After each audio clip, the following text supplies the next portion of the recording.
In the fall of 1995, a small, quiet Native American village in Montana was shattered by an inexplicable disappearance. Two twin sisters, Ava and Mara, just 6 years old, vanished without a trace.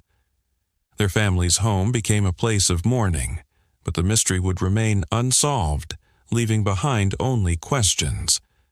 That was until 12 years later, when their mother, Eliza, discovered a childhood toy, an old recording device that would reveal the truth so chilling it would change everything. The voices of her daughters, seemingly forgotten, would soon lead her to a nightmare she never saw coming. It was a cool autumn afternoon in 2007 when Eliza stood in the middle of her now empty house.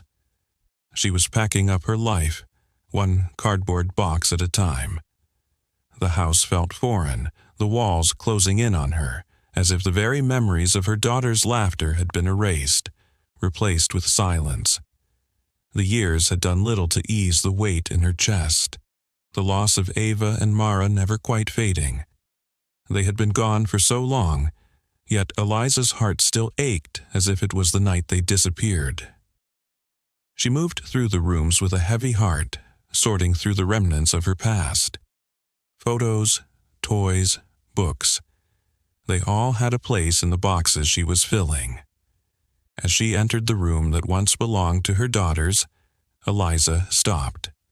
The room was still decorated with the faded pink wallpaper, the hand-painted butterflies that Ava and Mara had helped her create when they were little. The same twin-sized beds stood in the corner, the same My Little Pony comforters resting on them, now untouched and gathering dust. She approached the closet, her fingers brushing the wooden doors that creaked slightly as she opened them. Among the girls' old clothes, she found something strange. A toy cassette recorder, small and dusty. It wasn't a high-end model, but one they had cherished back in their younger years, a gift from their grandmother. Eliza paused, her heart tightening in her chest. With trembling hands, she picked up the recorder and examined it. The plastic casing had yellowed over time, and the battery compartment showed signs of age, but there was something about it that made Eliza's breath catch in her throat. It was the first time in years she had seen this toy, the first time she had thought about it since the night the girls had disappeared.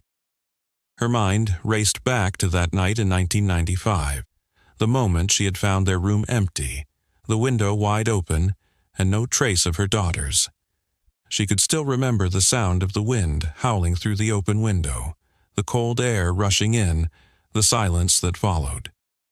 The police had arrived, searched the house, and combed the area, but there was no sign of them. No evidence. Just an empty room and the echo of unanswered questions. And then the years passed. They had tried to move on. Eliza had thrown herself into her work. Her husband, Philip, had buried himself in his carpentry, and the house, once filled with the sounds of children playing, had turned cold and silent. Their marriage, once strong, had slowly crumbled under the weight of their shared grief. In the end, it was the silence that had torn them apart. But this cassette recorder, it was a relic from a time before everything changed, a small piece of their daughters' lives that had been forgotten. Eliza wiped the dust from the recorder, her fingers brushing over the familiar buttons. She hesitated for a moment, a knot in her stomach. Could she do this? Could she listen to her daughters' voices again after all these years? With a deep breath, she flipped open the compartment and, after cleaning the contacts, inserted new batteries. The click of the button echoed in the stillness of the room, and static filled the air. Then a small voice, familiar and innocent, crackled through the speaker. "Testing, testing. This is Ava and Mara. We're 5 years old." The voices of the twins chirped in unison. Eliza froze. It was their voices, small, sweet, and full of life. She hadn't heard them in over a decade, yet they felt as real as if the girls had been there beside her. But then the tone shifted. There was a subtle change in the background noises, a shifting sound, almost as though someone was walking in the room with them. "Come to the princess room when you're done." A voice, deeper and unmistakably Philip's, called out faintly from the background. "Remember what I promised. We'll go to the store after this." Eliza's heart skipped a beat. "Princess room?" she whispered aloud. She rewound the tape and listened again, her brow furrowing in confusion.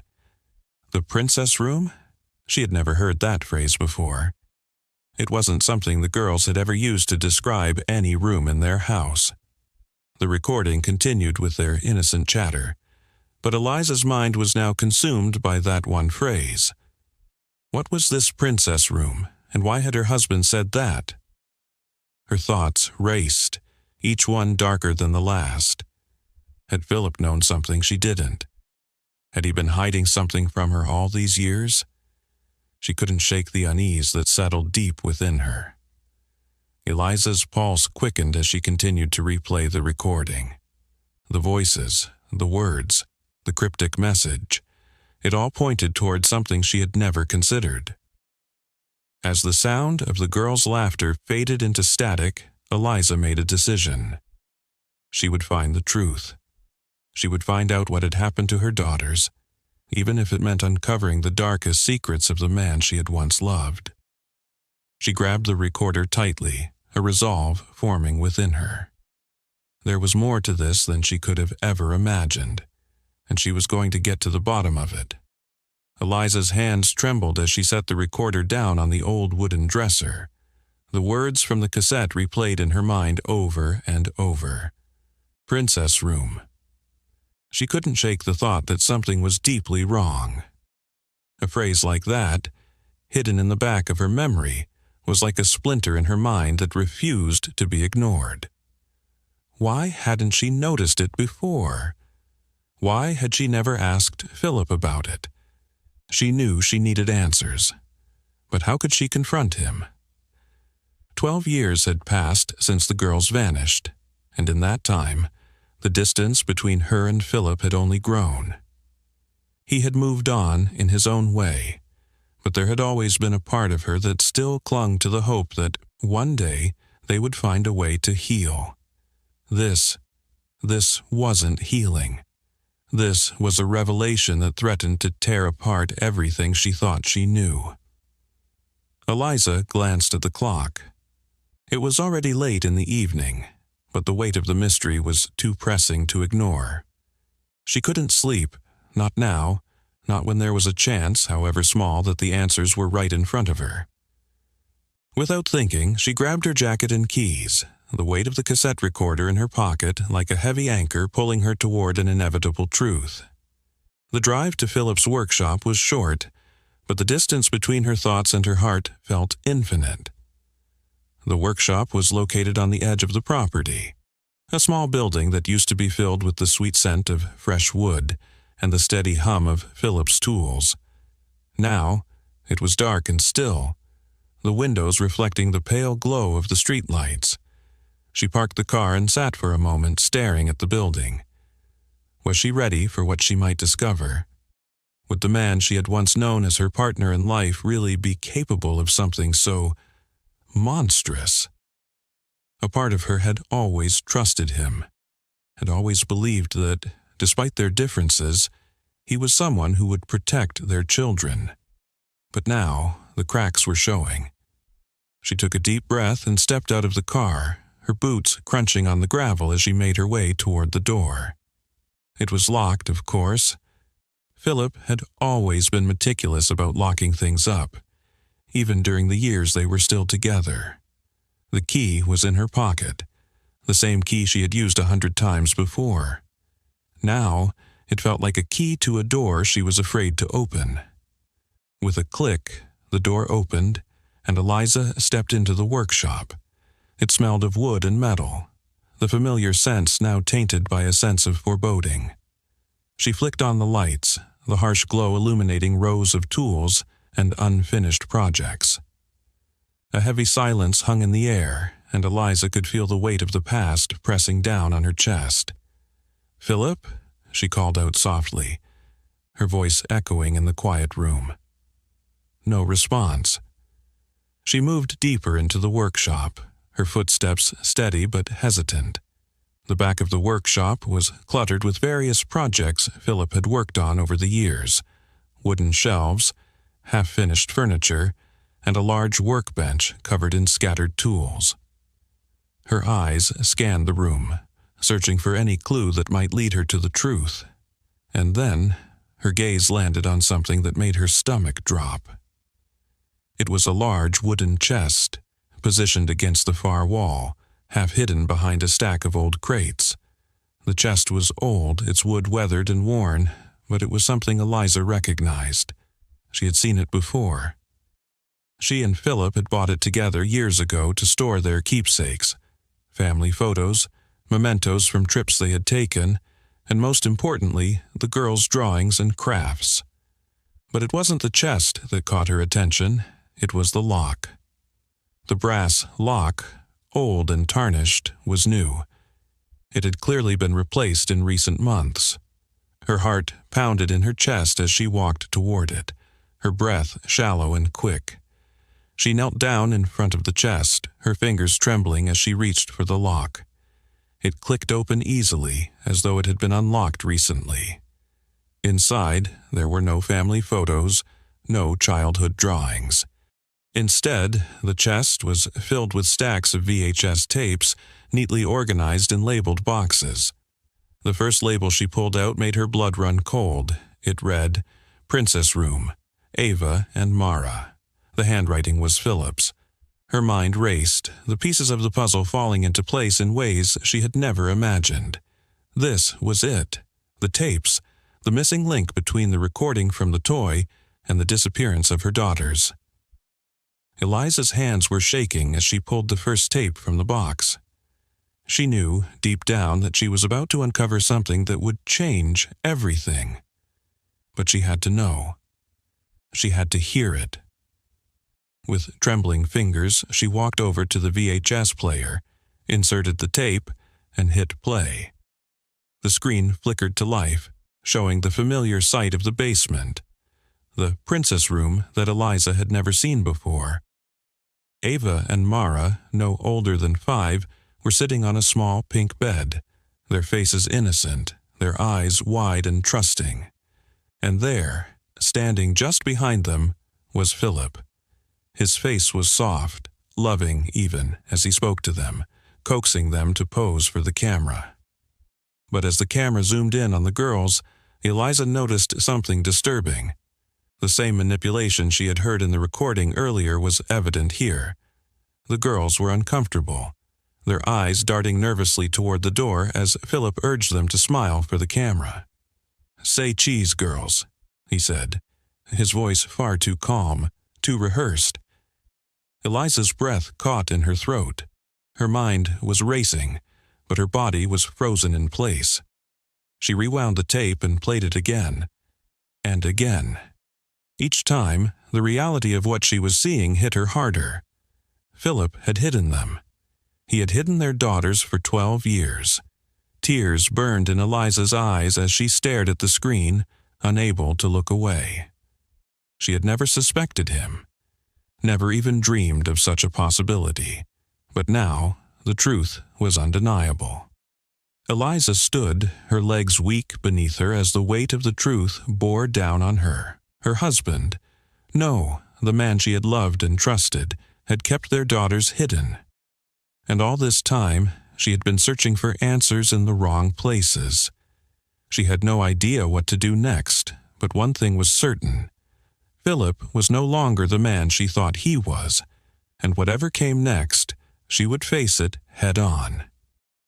Eliza couldn't remember how long she stood in the workshop, her body frozen in place as the weight of the tapes, the truth, settled in. It felt as though the world outside had disappeared, leaving only the quiet hum of the VHS player and the haunting image of her daughters, so young, so vulnerable, caught in a nightmare she had never known. Her breath came in ragged gasps, but she forced herself to move. Her legs felt heavy, like they were made of stone, but she managed to take the tape from the player and shove it back into the box with trembling hands. She couldn't look at the screen anymore. She couldn't watch any more of the twisted reality her husband had created. The room felt suffocating, the walls closing in on her as the pieces of her life began to shatter, one by one. For 12 years she had carried the weight of not knowing, of believing that Ava and Mara had simply vanished, that there had been no explanation, no closure. She had blamed herself, blamed the world for taking them from her. But this was something else entirely. She staggered out of the workshop, her heart pounding in her chest, and slammed the door behind her. The chill of the autumn air hit her face like a slap, but it didn't numb the burning ache in her chest. Her mind was reeling, spinning with a million thoughts. What had Philip done to them? What had he been hiding all these years? Her hands fumbled with the car keys, her fingers slipping as she tried to unlock the door. She needed to confront him. She couldn't let him hide behind his lies anymore. She needed to know why. She needed to hear him say it, hear him admit what he had done. The drive back to their house felt like a blur. She didn't remember the streets she passed or the people she saw. All she could think about was the basement, the princess room, and the sickening reality of what her husband had done. She had always trusted him, believed in him. But now it was clear that he had been living a double life, one that she had never seen. And worst of all, he had kept her daughters from her, locked away in some twisted fantasy that had lasted for years. As she pulled into the driveway, she saw Philip's truck parked in front of the house. He was home. But this time, there would be no silence, no avoidance. Eliza was done pretending that everything was okay. She got out of the car, slamming the door behind her, and marched toward the front door. Her heart was pounding in her chest, but there was a cold, determined anger running through her veins. She wouldn't let him get away with it, not anymore. Eliza opened the door with force, and there he was, Philip, standing in the living room, his back to her, as he worked on something at the kitchen counter. He didn't hear her approach, his focus solely on the task in front of him. "Eliza?" he said, his voice casual, almost too casual, as if nothing had changed. But Eliza wasn't fooled. She didn't give him a chance to say anything else. "Where are they, Philip?" she demanded, her voice sharp, cutting through the silence like a blade. He froze, his back stiffening. She could see his muscles tense, the way his shoulders tightened. For a moment, there was nothing but the sound of his breath. "What are you talking about?" he asked, though the uncertainty in his voice betrayed him. Eliza stepped forward, her chest rising and falling with each breath. "The princess room, Philip. The tapes, the lies. Where are my daughters?" Philip turned slowly, his face going pale as he met her gaze. His eyes darted to the box of tapes she had brought with her, the evidence of his betrayal now exposed for the first time. "Eliza, you don't understand," he began. But Eliza cut him off, her voice rising with every word. "No, you don't understand," she shouted, her heart pounding in her chest. "You took them from me. You kept them hidden. You lied. For 12 years, I've wondered where they were, where they went, and all this time, you were the one who knew. You knew where they were." Philip's face twisted in confusion, and for a moment Eliza thought he might crumble. But then, his expression hardened, his jaw setting in a way she hadn't seen in years. "It wasn't like that, Eliza," he said, his voice cold and controlled. "I was protecting them." "Protecting them?" Eliza laughed bitterly, her anger burning through her. "By locking them away? By making them believe the world had ended? By keeping them hidden from me? How could you do that to your own daughters?" Philip's gaze flickered, guilt flashing across his face for a split second before he quickly masked it with a look of defiance. "I did what I had to do," he muttered. They were safer this way. The world wasn't ready for them. I was doing what was best for them. Eliza shook her head, her hand shaking with the intensity of her rage. No, you were keeping them for yourself, Philip. This wasn't about protecting them. This was about your own sick needs. You lied to me. You lied to them. For the first time, Philip seemed to falter. His voice dropped, and his eyes shifted uncomfortably. You don't understand. You weren't there. You didn't see what I saw. I couldn't let them go. I couldn't. Eliza took a step forward, her voice shaking but firm. I don't care what you think you saw. You didn't have the right to keep them from me. You didn't have the right to do this to them. They are my daughters, Philip. They belong to me, not to you. Tears blurred her vision as the reality of what had happened crashed over her. She had failed them. She had failed to protect them. She had failed to see the man her husband had become. And yet now, with the truth laid bare before her, Eliza vowed to make him pay. She would bring her daughters back. She would make sure they were safe. Philip backed away, his face pale as he glanced at the door. I didn't want this, Eliza. You don't know what it was like. You don't know what I had to do. You're a monster, Eliza spat, her voice full of venom, and I won't let you hide behind these lies anymore. Not anymore. The silence in the room was suffocating, but Eliza's words still hung in the air, heavy and unforgiving. Philip stood across from her, his hands trembling slightly, his lips pressed tightly together in a grim line. He was trying to hold himself together, but Eliza could see the cracks beginning to show. His facade was slipping. He knew the end was near. Eliza stepped closer, her mind focused, each word she spoke fueled by years of unanswered questions, of pain and of betrayal. She could feel the fire of her anger building within her, but there was something else too, something colder, a sense of finality. Whatever happened next, she was done with him. The man she had once loved was gone. All that remained was a shell, a monster in disguise. Where are they, Philip? She repeated, her voice quieter now, but no less forceful. Where are Ava and Mara? For a long moment Philip didn't answer. His eyes darted nervously, his gaze avoiding hers. The seconds dragged on, stretching into an eternity, and then, finally he spoke, his voice low, almost a whisper. They're here, he said, almost as if he were speaking to himself, trying to convince his own conscience. They're safe. Eliza froze, her heart pounding in her chest.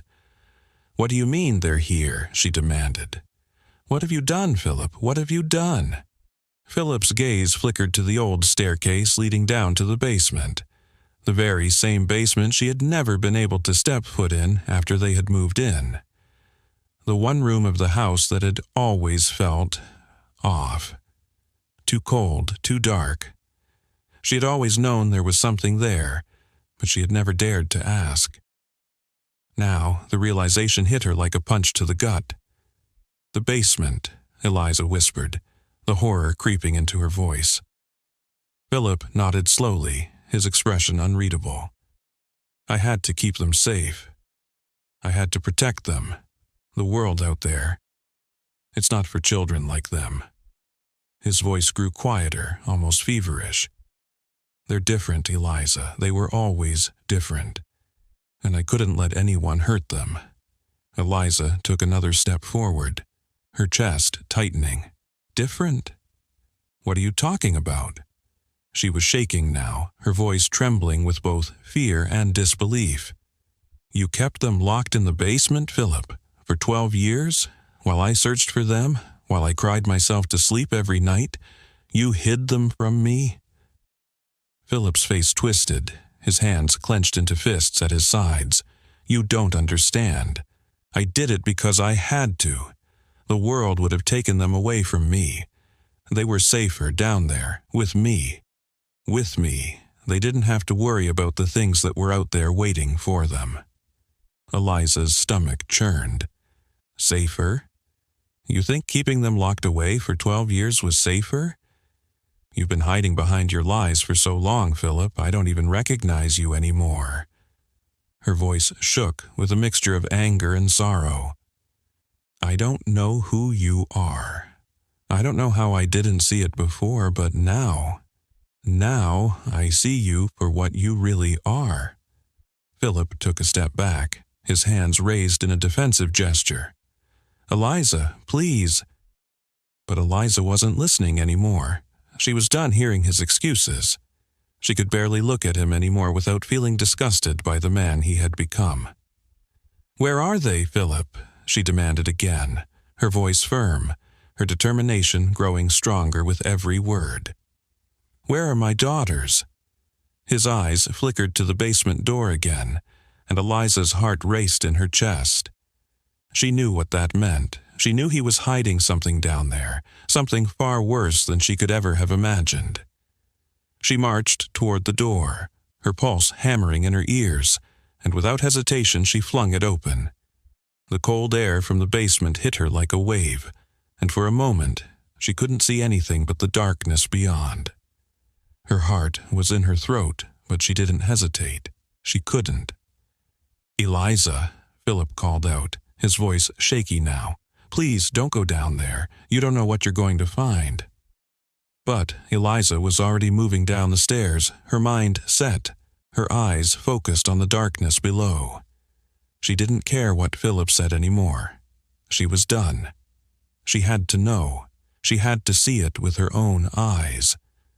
The stairs creaked beneath her feet as she descended, the dim light of the basement flickering as it struggled to illuminate the space. The air smelled musty, damp, and there was an overwhelming sense of neglect in the air, like a place that had been sealed off and forgotten for far too long. As she reached the bottom of the stairs, Eliza's eyes slowly adjusted to the dim light, and that's when she saw it. The room. It was small, hidden behind a false wall in the far corner, its pink walls covered in dust and decay. There were no toys, no books, no life. Just a single mattress in the corner, a makeshift bed that looked like it hadn't been touched in years. The walls were lined with old clothes and what appeared to be pictures, drawings, scribbled in haste by small hands. And then her eyes landed on the girls. Ava and Mara were sitting on the mattress, their once bright eyes now dull with years of confinement. They looked older now, too old for their 6 years when they had disappeared, but their faces were unmistakable. They were her daughters. Her heart broke as she saw them so still, so quiet, staring at her with wide, uncertain eyes. Eliza? Ava's voice broke the silence, soft and hesitant. Mom? The world around Eliza seemed to stop. Her breath caught in her throat as her mind raced to process the scene in front of her. The girls were here. They were alive. But they weren't the same. They couldn't be. She ran to them, falling to her knees beside the mattress, her hands trembling as she reached out to them. "Oh my God, you're alive," she whispered, her voice thick with tears. "I thought I'd lost you forever." But as she pulled them into her arms, she felt the coldness in their embrace. The girls didn't respond like she had imagined. They didn't cry out in joy, didn't cling to her the way she had always hoped they would. Instead, they sat there, their eyes wide with confusion, as if they had been living in a different world entirely, a world where everything they had once known was gone. Eliza's heart shattered as she looked at their faces, the truth sinking in deeper than she could bear. The years of isolation, the manipulation, the horrors they had endured. It was all there, written in the way they looked at her, the way they responded to her touch. "Mom," Mara whispered again, her voice hollow. We thought everyone was gone. Daddy said the world ended, that we were the only ones left." Eliza's blood ran cold. She had no words for what she was hearing. It was the beginning of the truth she had been seeking. But as the pieces started to fall into place, she knew this was only the beginning of a much darker journey, one that would lead her through the darkest parts of her heart, and ultimately to the destruction of everything she thought she knew. The weight of the moment hung heavy in the air. Eliza could hardly believe her own eyes as she looked at Ava and Mara, her precious twin daughters, sitting in front of her. Their faces were gaunt, their eyes wide and uncertain. They were not the same little girls she remembered. They had been kept in the basement, away from the world, away from life. Their once bright spirits seemed to have dimmed, their innocence lost in the years of isolation and lies. Eliza's heart broke into 1,000 pieces, but she didn't let go of them. She wrapped her arms around both of them, pulling them close. Her tears soaked their hair, and her chest heaved with sobs she had never allowed herself to shed before. She had spent 12 years searching, crying, and hoping, and now she had them back, but not in the way she had imagined. "Mom," Ava whispered again, her voice weak, almost distant. "We were waiting for you to come back." Eliza tightened her embrace, but her mind was racing. Waiting for me to come back? They had been waiting for her all this time, locked away in a hidden room, and she had no idea. She thought they had been gone forever, stolen from her by some cruel twist of fate. But now she understood. They hadn't vanished, they had been taken. She pulled back slightly, her hands resting on their faces as she looked into their eyes. "I'm here now," she said softly, trying to calm herself, trying to comfort them despite the storm raging inside her. "I'm here, and I will never leave you again." But Ava and Mara just stared at her, their faces blank, their bodies still. There was no joy, no relief in their eyes, only confusion, only a deep, painful emptiness. "Mom, where did you go?" Mara asked, her voice barely above a whisper. "Why did you leave us here?" Eliza's heart lurched at the question. It was one she had asked herself 1,000 times in the years they had been gone. But hearing it come from Mara's lips, so fragile and broken, felt like a knife twisting in her gut. "I never left you," Eliza said, her voice thick with emotion. "I was always looking for you. I never stopped, but I didn't know where you were. I didn't know what happened. Your father." She stopped herself, the words tasting bitter on her tongue. She had to say it, had to tell them the truth, but it was harder than she could have imagined. "Your father did this. He kept you here. He lied to me. He lied to all of us." The girls didn't react. They simply stared at her, their faces vacant, as though they were still processing the revelation. Eliza's mind was still reeling, but there was no time to waste. She couldn't let them stay here any longer. "Come on," Eliza said, her voice more firm now, a sense of urgency rising in her chest. "We're leaving. We're going to get out of here, and we're going to be safe. I promise. We're going to be okay." She tried to lift them, but neither Ava nor Mara moved. Their limbs felt heavy, their bodies unresponsive. Eliza glanced down at their faces, her breath catching in her throat. The years of captivity had taken their toll, and it was worse than she had feared. The trauma was etched into every line of their faces, in the hollow way they looked at her, as though they were no longer sure of who she was. "Please," Eliza whispered, her voice breaking. "Please, come with me." Ava blinked slowly, and for the briefest moment Eliza saw something stir in her eyes, something that looked like recognition. Ava lifted a hand and touched Eliza's cheek, the gesture tentative, almost uncertain. "We don't know what's out there," she murmured, her voice small. "Daddy said it was dangerous. He said we couldn't leave. He said we had to stay here, stay with him." Eliza closed her eyes, her chest tightening. She had to be strong.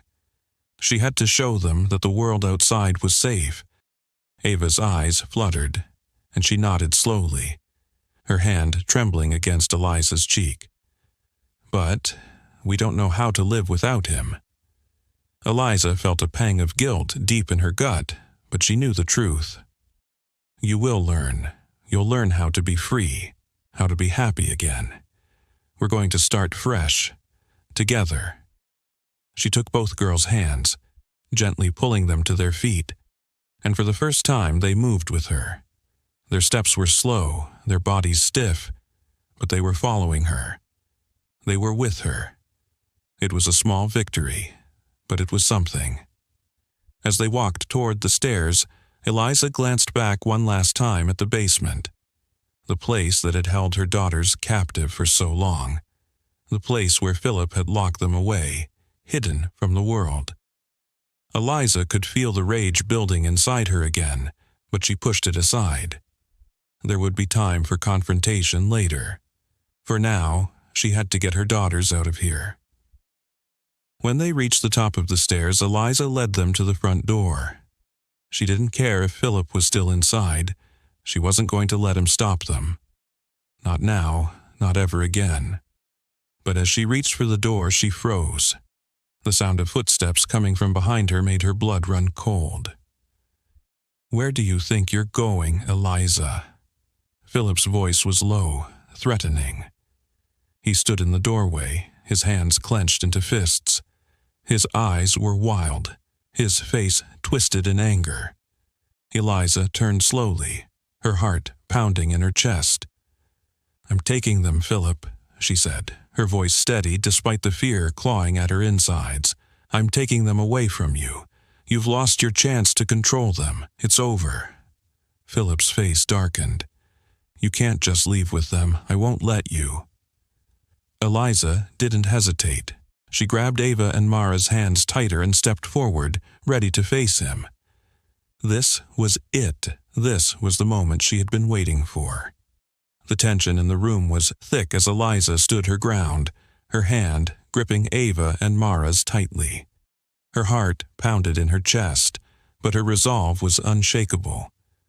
Philip's eyes were wild, desperate, as if he were a cornered animal ready to strike. "You think you can just take them from me?" Philip's voice was low, but it carried a dangerous edge. "You don't know what's best for them. I kept them safe. I protected them from the outside world, from the dangers that lurk out there." Eliza shook her head, her jaw clenched tightly. "No, Philip, you didn't protect them. You kept them locked away, kept them hidden from me. You kept them from living. You're not protecting them. You're controlling them, and it's over." Philip took a step forward, his face contorted with anger.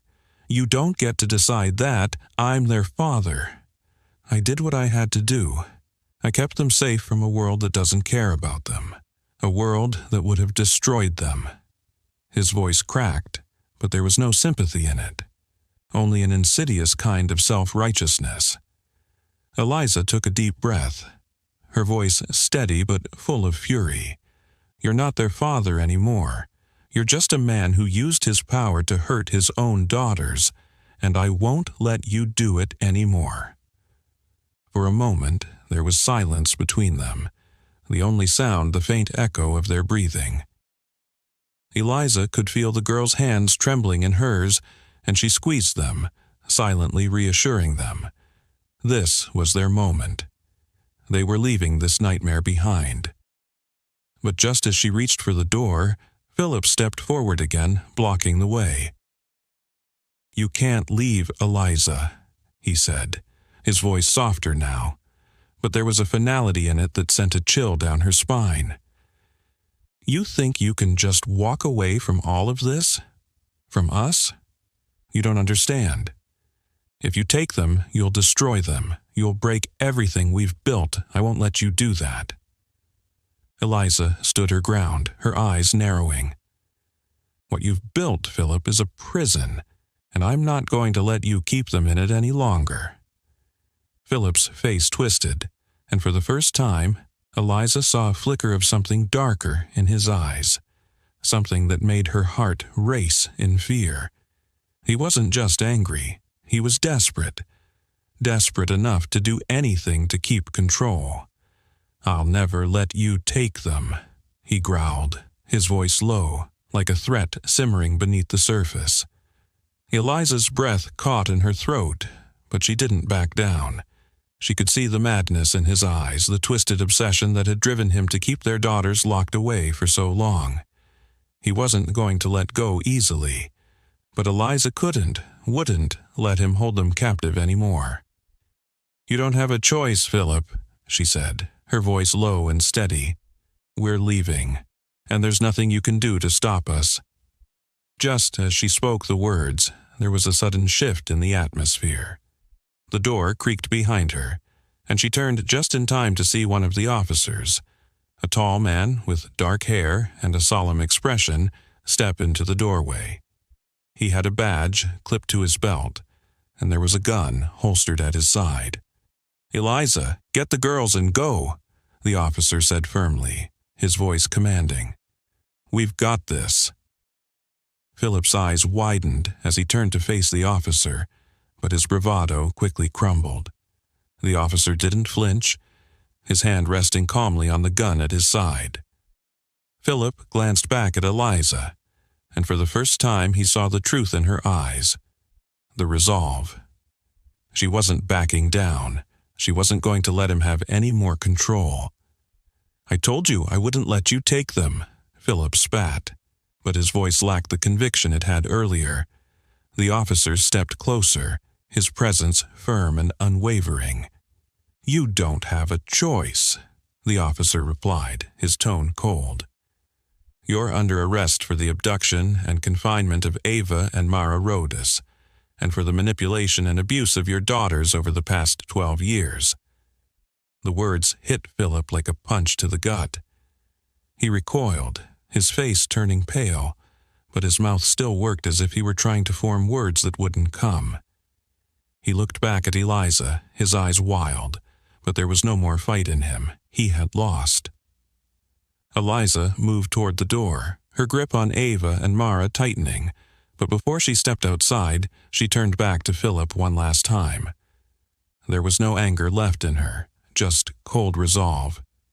She had no more pity for him. "You destroyed us, Philip," she said quietly.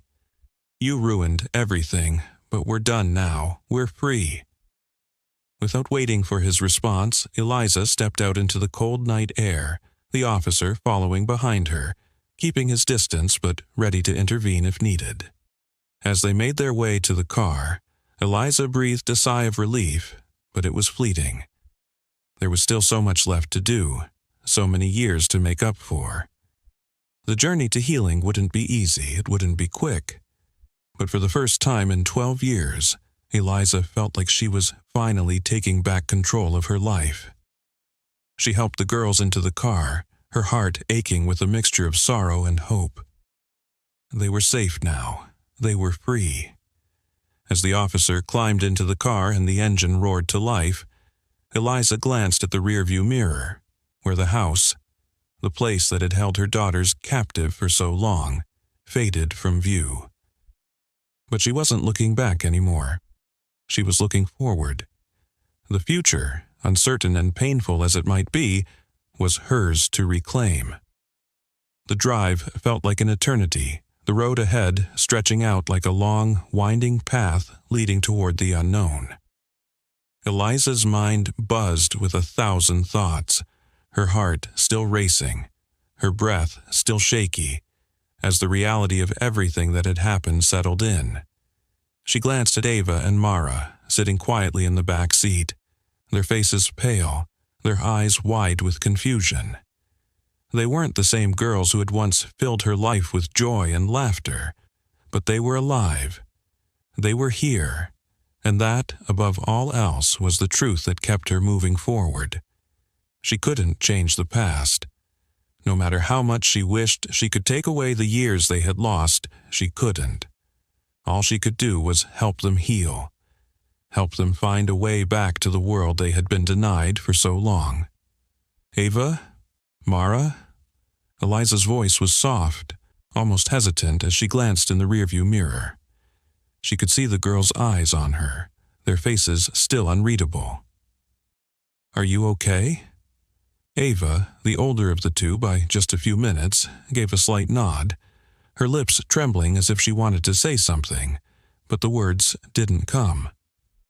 Mara, on the other hand, was silent, her eyes fixed out the window, her expression distant. Eliza's heart ached for them. She knew this was just the beginning of a long, difficult road. They had been through so much, and it would take time for them to process everything. The life they had known, taken away in the blink of an eye, could never be returned to them. The world they would have to navigate now was completely different from the one they had been sheltered from. "I know this is a lot," Eliza said gently, her eyes back on the road. "And I'm so sorry you had to go through all of this. But I promise you I'm not going to leave you. We're going to get through this together." There was a pause, a long, heavy silence, before Mara finally spoke, her voice small and fragile. "Will it always be like this?" she asked, her words barely a whisper. "Will everything always feel so strange?" Eliza swallowed hard, her heart breaking all over again. "I don't know," she admitted, "but I'll be here every step of the way." The rest of the drive passed in silence, and as they neared their destination, Eliza's mind wandered to what lay ahead. The police had already contacted Child Protective Services, and they would be meeting her at the shelter they had arranged for Ava and Mara. Eliza knew they would need counseling, medical attention, and, most importantly, time. Time to adjust, time to heal, time to rebuild their lives. The shelter was small but welcoming. A place designed for families like hers. Families broken by trauma. Families in need of safety and support. As Eliza pulled into the parking lot, she noticed a group of people waiting by the entrance. Social workers, medical professionals, and a few police officers. Eliza's breath caught in her throat. She had prepared herself for this moment, but seeing it all unfold before her was still overwhelming. She parked the car and turned to Ava and Mara. "I know this is scary," she said softly, "but you're safe now. We're going to get through this. I promise." Ava looked at her, her eyes filled with uncertainty. "Will we ever go back to the way things were?" she asked, her voice trembling. Eliza shook her head, her own heart heavy with sorrow. "No," she said softly. "We can't go back. But we can build something new, something better." Eliza opened the door and stepped out, her legs a little shaky but determined. She walked around to the back of the car and helped the girls out, her hand resting gently on their shoulders as they made their way toward the entrance. The social workers were waiting for them with warm, reassuring smiles. They led the girls inside, offering them blankets and hot drinks. Eliza stayed close, never leaving their side, as they were shown to a quiet room where they could begin the long process of settling in. Eliza stayed with them for hours, talking with the professionals, answering questions, and helping the girls settle into their new space. It was a strange and quiet night, the weight of everything still hanging over her, but for the first time in 12 years, Eliza felt a sense of hope. The nightmare wasn't over, but the first steps toward healing had begun. As the evening wore on, Eliza sat with Ava and Mara, her arms around them as they huddled close. The night was quiet, the sound of their breathing the only noise in the room. It wasn't perfect, and there was so much to do, but they were together, and that was enough for now. As Eliza closed her eyes and let herself finally rest, she promised herself one thing. She would make sure Philip never got the chance to control their lives again. This time, it was her turn to protect them, and she would do whatever it took. The days that followed were a blur for Eliza. There was so much to do, so many things to process, that she barely had a moment to herself. The weight of everything. Philip's betrayal, The years of uncertainty, the trauma her daughters had endured, hung over her like a heavy cloud. Ava and Mara, though physically safe, were still reeling from everything they had been through. The social workers and therapists at the shelter worked tirelessly with them, trying to help them make sense of their past and begin the difficult journey of healing. But there were no easy answers. Eliza could see it in their eyes, the quiet sadness, the confusion, the way they clung to her, unsure of the world outside of the basement that had been their prison for so long. Every day she spent time with them, trying to reassure them, trying to offer comfort in the only way she knew how. They had missed out on so much, on school, on friends, on the life they should have had. It was hard for Eliza to even imagine what they must have felt in those years, locked away in that hidden room, isolated from the world. But she wouldn't let them suffer any longer. She wouldn't let Philip's twisted actions steal their future. As the days went by, the police investigation into Philip's actions continued. He had been arrested, but the legal process was slow. The charges against him were severe: abduction, false imprisonment, child abuse. But Eliza knew that even if justice was served, it would never bring back the years they had lost. Still, she couldn't help but feel a sense of relief. Philip's power over them was gone. He would never hurt them again. One afternoon, after spending hours with Ava and Mara, Eliza found herself standing outside the shelter, the cool breeze of late autumn brushing against her skin. The sun was setting, casting long shadows across the ground. It had been a few days since she had last seen Philip. The police had taken him away, but there was still a sense of dread that lingered in her chest. What would happen next? What would the future hold for them? "Eliza?" The voice behind her made her jump slightly. She turned to see one of the social workers, a woman named Linda, walking toward her. Linda was kind, patient, and had been a constant presence in the girls' lives since they arrived. She smiled gently, but Eliza could see the concern in her eyes. "Hey, Linda," Eliza said, her voice quiet. She hadn't realized how much she needed someone to talk to until now. "What's going on?" Linda stopped a few feet away, her expression softening. "I just wanted to check in with you. How are you holding up? I know this has been a lot, and I wanted to see if there's anything we can do to help." Eliza took a deep breath, her gaze falling to the ground. "I'm trying," she said, her voice shaky. "I'm trying to be strong for the girls, but I'm not sure what to do. I feel like there's so much to fix, so much to make up for. I don't even know where to start." Linda nodded, understanding in her eyes. "I know it's overwhelming, Eliza, and you don't have to have all the answers right now. Healing takes time, especially for Ava and Mara, but you're doing the right thing by being here for them, by giving them the space they need to process everything. That's the most important thing." Eliza swallowed hard, feeling the weight of her own grief pressing down on her. "I thought I lost them. I spent so many years wondering where they were, why they were taken from me. And now that they're here, it's like everything is different. I don't know how to help them adjust. I don't know how to make it okay." Linda stepped closer, her voice gentle. "You're already doing more than enough, Eliza. Just being there, being present.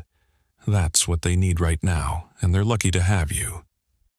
Eliza looked up at her, feeling a small spark of hope flicker in her chest. Maybe it wasn't too late. Maybe, just maybe, they could rebuild their lives. But the road ahead would be long, and she couldn't do it alone. "Thank you," Eliza whispered, grateful for Linda's kindness. I don't want to fail them. I don't want them to feel like they've lost everything." Linda smiled softly, her eyes warm with compassion. "You won't fail them, Eliza. You're already proving that you won't. And remember, you're not alone in this. We're here to help. We'll all help them get through this." Eliza nodded, feeling the weight on her shoulders ease just a little. The future was still uncertain, but for the first time in a long time, she felt a glimmer of hope. She wasn't sure what the next steps would look like, but she was ready to take them. For Ava and Mara, for herself. That evening, as she sat beside the girls, listening to their quiet chatter, Eliza realized something important. They were alive, they were safe, they were together.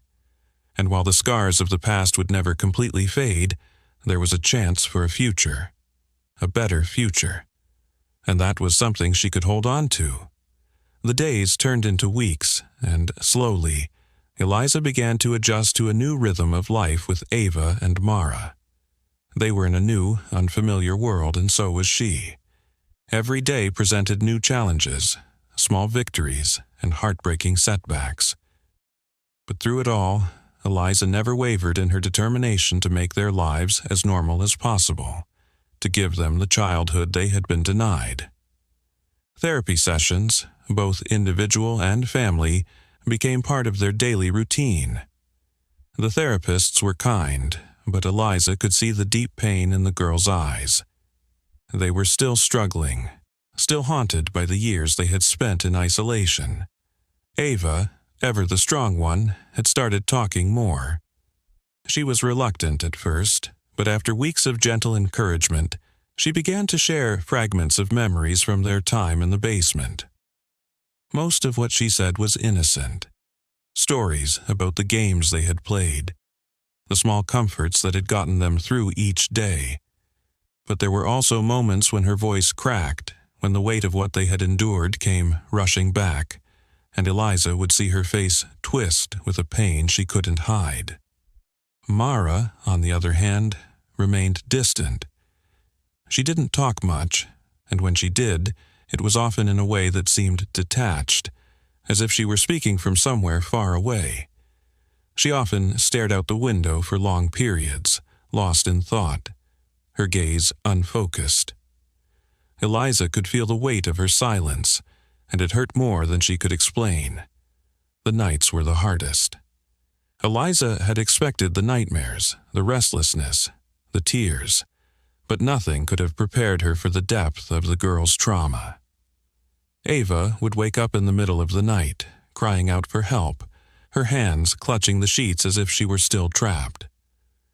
Mara's dreams were quieter, but Eliza would often find her curled up in a ball in the corner of the room, as if she were trying to make herself as small as possible. One night, after Mara had spent nearly an hour crying softly in her sleep, Eliza went to her room. She sat on the edge of the bed, her heart heavy as she gently stroked Mara's hair.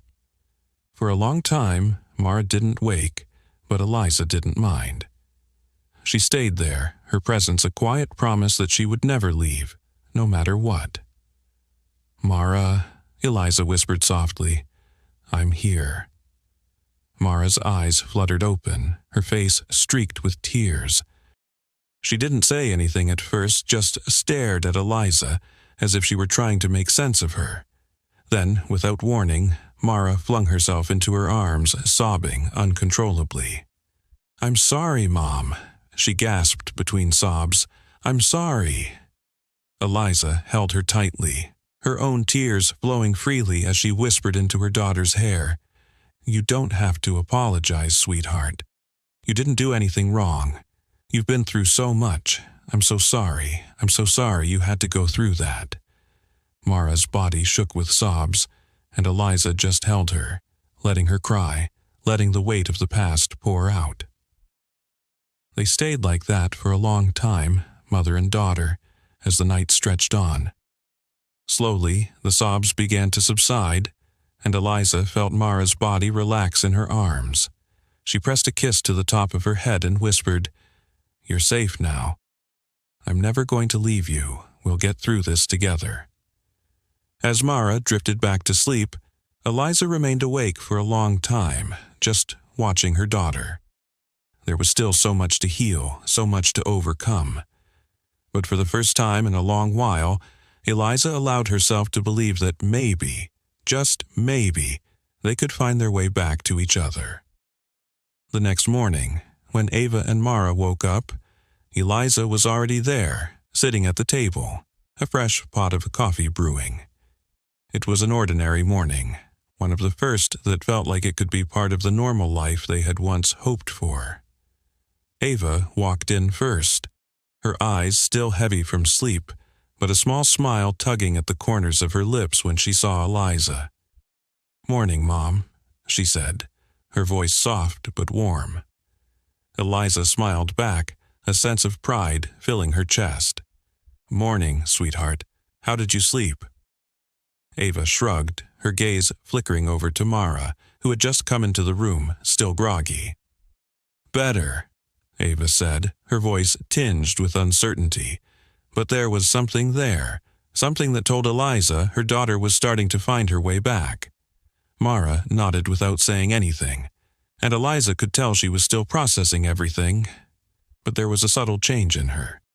She wasn't as distant. She wasn't as lost. For the first time, Eliza allowed herself to believe in something more than survival. She believed in healing. She believed in the possibility of a future that wasn't shaped by the past, but by the love and strength they had within themselves. After breakfast, the three of them went to the small park near the shelter. It wasn't much, a few swings, a slide, and a patch of grass, but to Eliza it felt like a world of possibility. The air was crisp, and the sun was shining.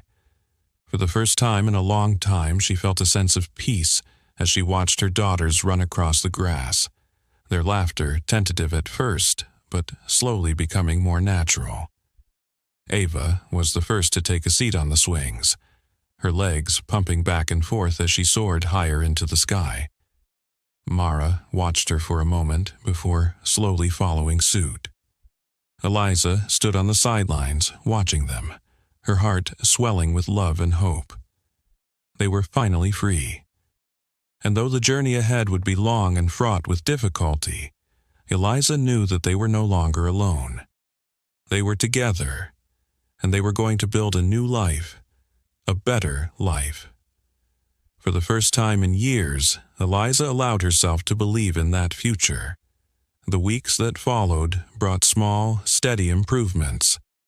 Ava and Mara continued to attend therapy, and while it was clear that the road to healing would be long, there was a subtle change in them. The darkness that had once clung to their eyes was slowly being replaced with something more hopeful. But it wasn't easy. There were still moments of silence, of distant looks, of sudden outbursts of emotion that caught Eliza off guard. And still, there were the nightmares, the nights when the girls would wake up, drenched in sweat, calling out in fear. But Eliza was always there, her arms a constant comfort, her love a steady force that never wavered. One evening, after another therapy session, Eliza sat with the girls in their small, cozy living room. The space was still new to them, their belongings simple and sparse, but there was warmth here. It was theirs. They were building it, one step at a time. Ava sat beside her, quietly drawing in a notebook, her brow furrowed in concentration. Mara was curled up in an armchair, flipping through a book she had recently found at the shelter. Eliza watched them both, her heart swelling with pride and love. They were starting to find themselves again. "Ava, Mara," Eliza said gently, her voice soft, as she set her cup of tea down on the table. "I know it's hard. I know this is all so overwhelming, but I just want you to know I'm proud of you every single day." Ava paused, her pencil hovering above the page as she looked at her mother. There was something different in her eyes, a flicker of recognition, of understanding. She didn't speak right away, but when she did, her voice was steady. I think I'm starting to feel better," Ava said quietly. Not all the way, but maybe I could be okay again."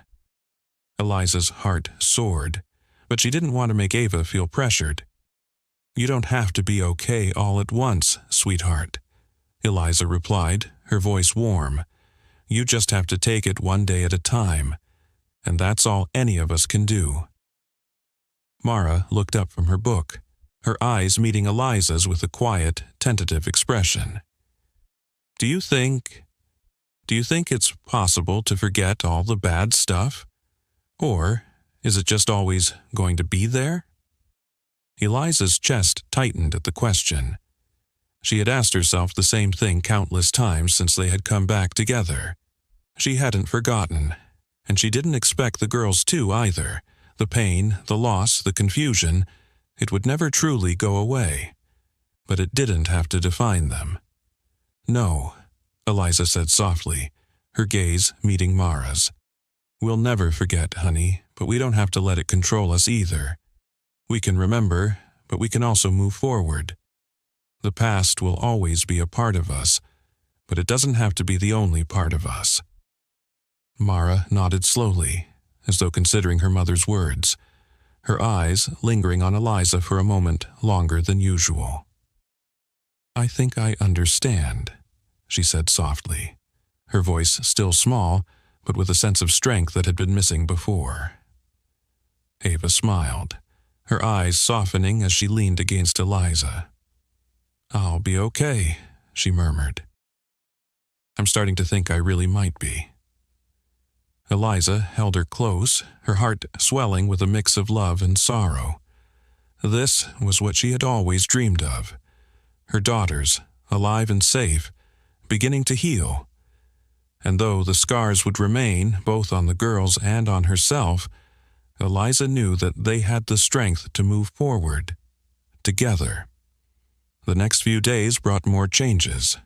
The girls started school, new schools in a new town, far away from the place that had once been their prison. Eliza had been hesitant at first, worried about how they would adjust, but the teachers were understanding and kind, and the girls were welcomed into their new classrooms with open arms. Ava found solace in art, spending hours sketching in her notebook, capturing the world around her in vivid drawings. Mara took up reading, devouring book after book, escaping into stories that offered her the comfort of something familiar. Both girls were still reserved, still guarded in their own way, but they were finding their own paths. Eliza had her moments of doubt when the weight of everything threatened to overwhelm her. But she kept moving forward. She kept showing up, for them and for herself. She knew that the journey wasn't over. There would be setbacks, there would be hard days, but there was also hope. One evening, after a long day, Eliza sat on the porch of their small house, watching the sun set over the horizon. The sky was a soft, muted orange, the air cool and crisp. She heard the sound of laughter behind her and turned to see the girls running across the yard, their voices light and carefree. For the first time in a long time, Eliza allowed herself to relax. She had them back. They were here. They were free. And for the first time in a long time, Eliza believed in the possibility of a future, one where they could heal, one where they could live without the shadows of the past haunting them. She took a deep breath, the weight of the years lifting ever so slightly, and smiled. They would be okay, they would survive, and they would rebuild. Together. A few months had passed since Eliza and the girls had begun to settle into their new life. The weight of the past was still there, lingering like a shadow they couldn't escape, but there were moments of light, moments that reminded them of how far they had come. Ava and Mara were doing better, though their healing journey was far from over. Ava had taken to drawing again, her artwork becoming a therapeutic outlet for her. She would spend hours sketching the things she remembered, both good and bad, pouring her emotions onto paper. Mara, always more introspective, had started writing poetry. Eliza would often find her scribbling quietly in a notebook, the words an unspoken cry for help, but also a testament to her resilience. They were beginning to express themselves, to confront the things they had hidden away for so long. It wasn't easy, but Eliza was proud of them. Proud of the courage they had to face the darkness and keep moving forward. One sunny afternoon, the family was out for a walk in the park near their home. The air was crisp, and the trees had started shedding their leaves, making the ground a patchwork of orange and gold. It was a peaceful scene, a stark contrast to the chaos they had left behind. Eliza looked at her daughters, walking a few steps ahead of her. Ava was laughing as she ran to catch a falling leaf, Barbie videos, and Mara was walking slowly, her hands tucked in the pockets of her jacket, her face serene, but still carrying the weight of her past. Eliza caught up to them, and without a word, she pulled them both into a hug. It wasn't much, just a simple gesture, but it felt like everything. She didn't need to say anything. The three of them were together, and that was all that mattered. "I'm so proud of you both," Eliza said softly, her voice full of emotion. Ava, who had always been more vocal, smiled up at her mother, her eyes shining with a newfound light. "We're doing okay, Mom, really." Mara, who had always been more reserved, looked at Eliza with a quiet understanding. She didn't say anything, but her small smile was enough to convey everything. And in that moment, Eliza knew they were going to be okay. It wasn't going to be easy, but they had each other. They had love, and that was stronger than anything Philip had ever tried to take from them. Later that evening, as the girls settled into bed, Eliza sat by the window, gazing out at the stars. There was still so much work to be done, so many scars to heal, but she finally believed that they could do it. She had spent years searching for her daughters, and now, finally, they were here with her. They were alive. And no matter what happened, she would never let them go again. The road ahead was uncertain, but for the first time in years, Eliza felt hope. Real hope. Hope for the future, for the life they would build together. And as she closed her eyes that night, she whispered a silent promise to herself and to her daughters. They would move forward. They would heal. And no one, nothing, could ever tear them apart again.